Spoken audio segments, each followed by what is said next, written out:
Det var her det skjedde. Angrepet kom som en overraskelse på de fleste i Norge, tross flere advarsler. Men det hele begynte egentlig dagen før. Vi skal bevege oss østover til Høvåg. We're moving east towards Høvåg outside Lillesand, where the Polish submarine Orzel sank the German cargo vessel Rio de Janeiro on its way to Bergen. This was a warning. The next day, Norway was at war. In the Agder counties, both Arendal and Kristiansand were attacked by German forces on this same day of the 9th of April. A torpedo boat began the occupation of Arendal. Warships and bombers attacked Kristiansand.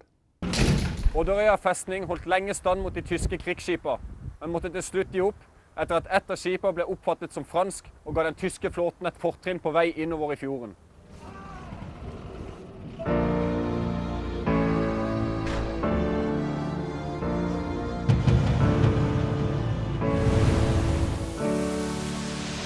Under disse kampene ble flere bygninger truffet. Domkirka bak meg, her, midt i Kristiansand sentrum, fikk tårnet sitt ødelagt.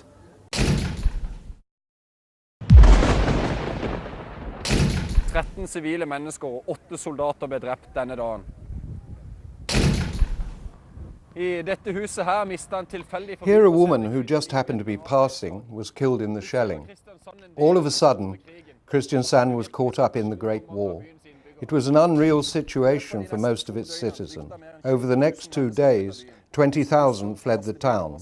Buses and trucks were made ready to evacuate people.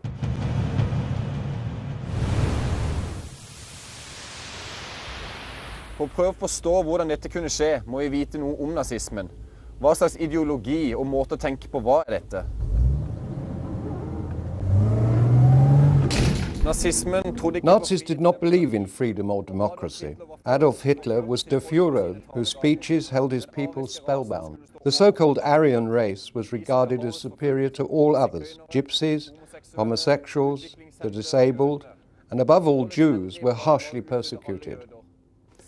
The infamous final solution was the extermination of all Jews. 6 million of them were killed in the Holocaust, the systematic murder of an entire race. In addition to these persecuted groups, anyone who failed to conform to Nazi policy was in grave danger.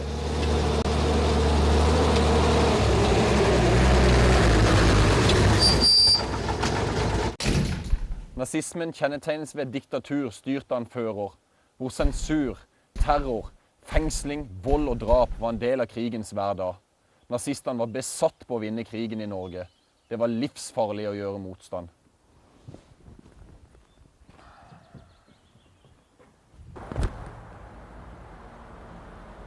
Den nazistiske ideologien kan kanskje hjelpe dere med å forstå hvordan grusomhetene kunne finne sted her på arkivet. Menneskeverd og menneskerettigheter var fremmede ord for nazistenes ideologi, som vektla et hierarkisk system hvor noen mennesker var mer verdt enn andre.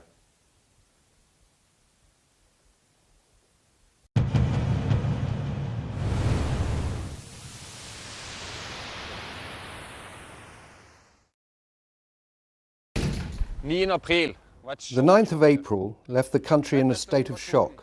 In the days following the invasion, many Norwegians were uncertain what to do, lay down their arms or stand and fight. Apart from the initial response from Odderøya, military resistance in Agder was minimal in early 1940. Norwegian forces finally surrendered at Evje on the 15th of April, and further resistance throughout Norway varied.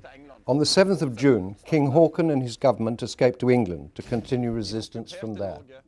During the occupation, many Norwegians were uncertain how to deal with the situation, collaborate, adjust, or resist. Vidkun Quisling, leader of the NS or Nationalsamling, collaborated with the German invaders from day one. This attempt to Nazify Norway only led to increased resistance.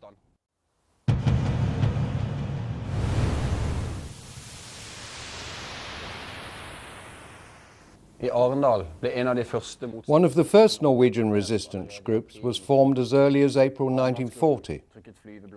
The Arendal group printed and distributed flyers of King Håkon's speeches and tried to support Norwegian troops still fighting the vastly superior German forces.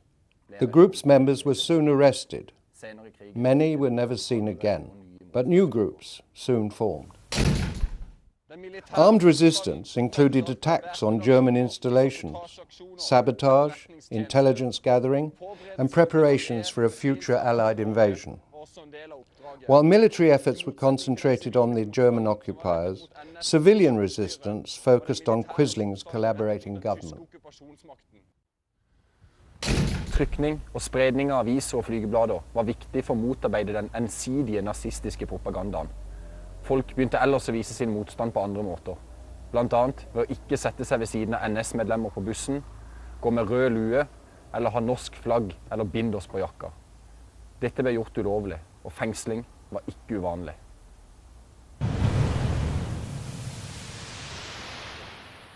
Flekkefjord var en av byene med mange involverte. The small town of Flekkefjord was one place where many were involved in the resistance movement. Many were arrested and brutally abused by German troops and the security police, the infamous Gestapo. The resistance had its headquarters in the centre of town, not far from the Gestapo. Some people in Flekkefjord went so far as to join the NS as double agents, risking their own lives and those of many others.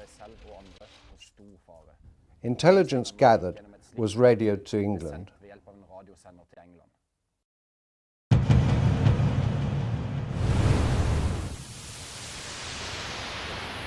I løpet av den neste timen I kjelleren skal dere få høre mer om dette. Om hvordan mennesker trosset okkupasjonsmakten og risikerte sine liv. Dette huset dere sitter I nå var opprinnelig et statsarkiv.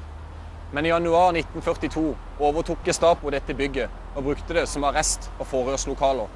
Det fikk raskt rykte på seg som skrekkens hus. Denne trappen jeg nå går den samme som de arresterte måtte gå under krigen. Mer enn 3500 norske fanger gikk inn gjennom denne døra. Over 300 av dem ble torturert på det groveste. Mange ble sendt til konsentrasjonsleirer, både I Norge og ute I Europa, og 162 kom aldri tilbake.